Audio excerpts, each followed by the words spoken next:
All right, today we're going to talk about the difference between installment credit and revolving credit. We'll talk about the key differences so that you can understand the two different types of debt out there and how they affect your credit score. All right, so credit accounts are generally divided into two categories.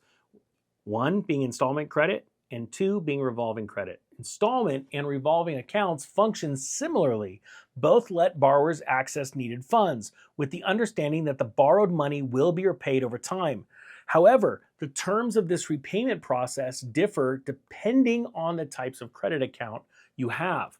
All right, so first we'll start with installment credit. Installment credit accounts allow you to borrow a lump sum of money from a lender. Borrowed funds are paid back in fixed amounts or installments, usually on a monthly basis. Once you pay an installment account in full, your loan is generally considered closed. Should you need additional funds down the line, you'll have to start from scratch and apply for a new loan.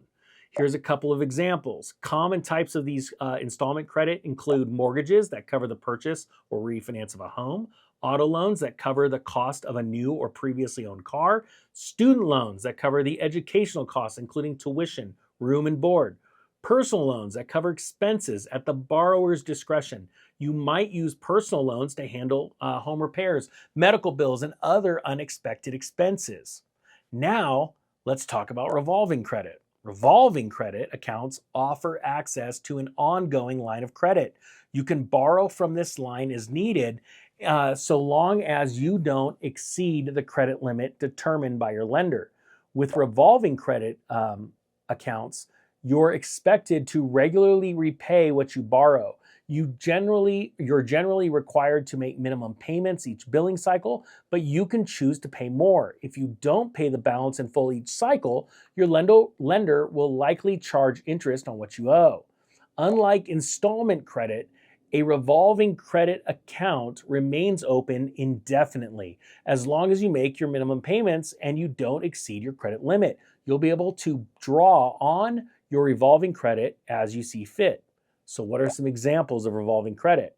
Well, credit cards. I know everyone was thinking that. The most common type of revolving credit offers borrowers access to an ongoing line of credit to be used at their discretion. You might use a credit card to cover everyday purchases, a large expense, or a costly emergency.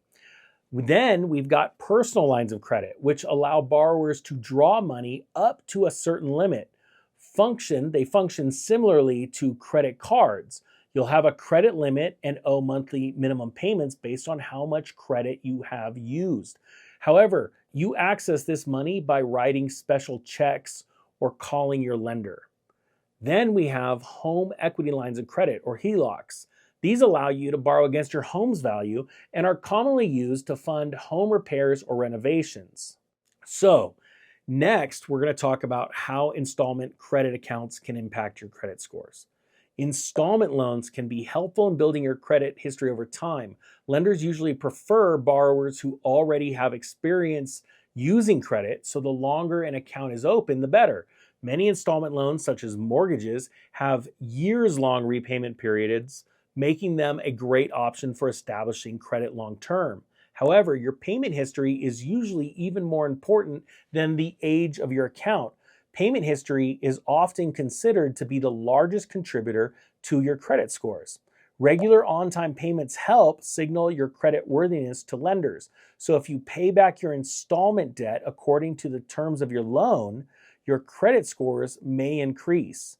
Missed payments, on the other hand, can cause your credit scores to take a serious hit. Next, let's talk about how revolving credit accounts can impact your credit scores. Like installment loans, revolving credit accounts can be a great tool to extend the length of your credit history. Revolving accounts are continuous, meaning they'll appear on your credit report as long as the account remains open. Your payment history can also affect your credit scores. However, there's another important factor to consider when it comes to revolving credit: your credit utilization ratio. Generally expressed as a percentage of your credit utilization ratio is the amount of revolving credit you're using divided by the total credit available to you. Lenders typically prefer that you use no more than 30% of the revolving credit available to you. So let me give you an example. Say you have two credit cards, credit card A and credit card B. Credit card A has a $1,000 credit limit and carries a balance of $450. Credit card B has a $2,000 credit limit and carries a balance of $300. This means your total outstanding debt is $750 and your total available credit is $3,000 because you added the two together, right? Therefore, your credit utilization ratio is $750 divided by 3,000, which equals 0.25 or 25%.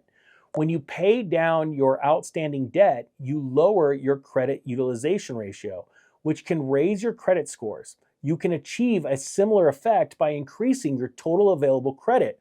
By contrast, if your credit utilization ratio rises above 30%, your credit scores may drop. So it's important to keep your credit utilization ratio in mind when considering revolving accounts.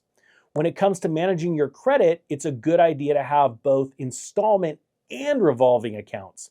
Your credit mix is yet another factor that typically contributes to your credit scores. Lenders generally prefer borrowers who can manage many types of credit accounts. For example, if you only have a mortgage and student loans, you may want to open up a credit card to add a revolving account to your mix. Ultimately, the type of credit accounts you own won't make or break your finances. What's the real deciding factor? Your financial behavior, what you do with the credit once you get it. So whether you have credit cards, a mortgage, student loans, a HELOC, or a combination of accounts, the important thing is to borrow responsibly and keep up with whatever you owe. I hope this clears up the difference between these two very different types of credit. So now let's move on to the next lesson.